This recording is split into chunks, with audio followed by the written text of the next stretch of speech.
Have you ever heard something that shouldn't be speaking? Have you ever heard a voice that called out your name when no one was there? Perhaps you felt its echo, even now, as if something was watching you from the shadows, waiting to tell you a story. And here is a story about a girl who heard a whisper from the darkness, from a vending machine that should not have been there. Deep in the woods, behind the town of Kawasaki Hollow, a girl had found an old, rusted vending machine. It was out of place, yet somehow familiar. The locals called it the Whisper Vendor. Hay said it appeared overnight, and no one knew why it was there or why it didn't turn up. Most nights, when the moon was full and the wind was still, people would hear a voice coming from its speakers, a gentle voice that whispered promises on the breeze. Second life, it would say, mother's voice, never wake up. Each whisper was a tempting fantasy, a chance to forget the pain of the living and embrace the unknown. But no one knew what would happen if someone accepted those offers. So the townspeople avoided the Whisper Vendor, pretending it wasn't there, pretending they hadn't heard a single word. But one girl couldn't do that. Her name was Emiko Marathon, and she wasn't like the other children. She didn't laugh and play. She spent her days helping her grandmother and her nights alone in her room, poring over old books. She searched for answers, anything that could explain the impossible. Emiko was different because she had lost something precious. 2 years earlier, her younger brother had vanished without a trace. One minute he was there, chasing fireflies in the backyard, and the next he was gone. The police had searched. The townspeople had helped, but no one knew what had happened. Her parents were heartbroken, their eyes hollow and distant. They still spoke, but they weren't the same. And Emiko knew they never would be. That's why she refused to pretend the Whisper Vendor wasn't there. She wanted answers. She needed them. One night, when the moon was full and the wind was hushed, Emiko slipped out of her house. She walked silently through the sleeping town, her footsteps barely making a sound on the cobblestone street.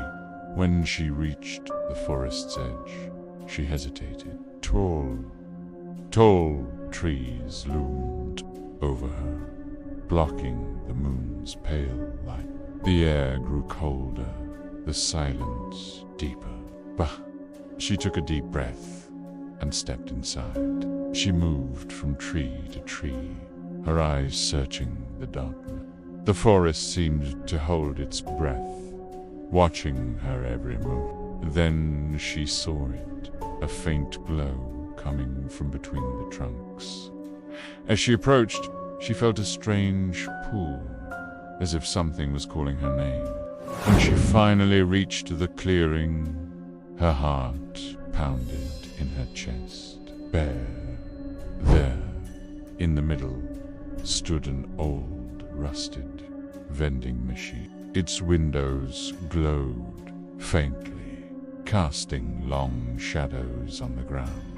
This was the Whisper Vendor, and tonight she would make it speak. Emiko didn't know what she expected to find, but she knew she wouldn't leave empty-handed.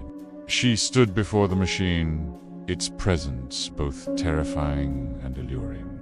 Its humming grew louder, its whispers more insistent.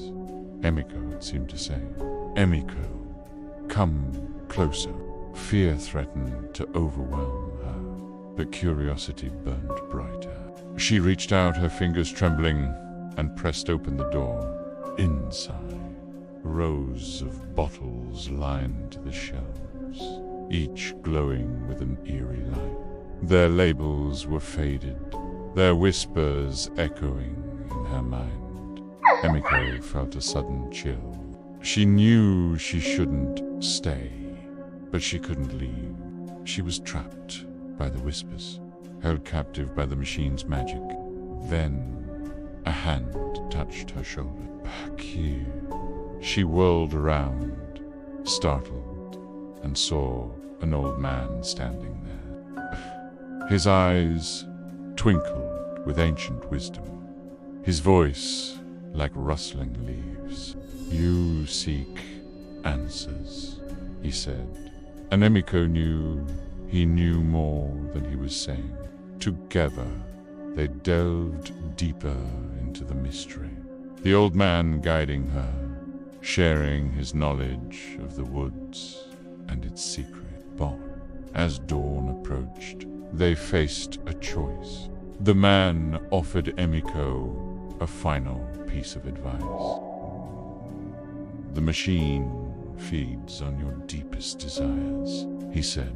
"To stop it, you must offer it what it craves, your story." Van with that, he vanished, leaving Emiko alone in the clearing.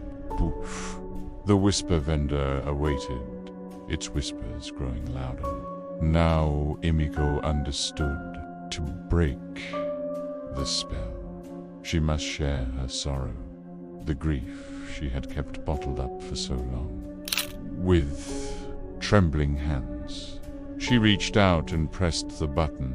As her story spilled from her lips, the machine shuddered, its whispers turning into screams. Then it went silent. The sky began to lighten, the trees swaying in the morning breeze. And as the sun rose, Emiko knew she had found her voice. The whisper vendor no longer held her captive.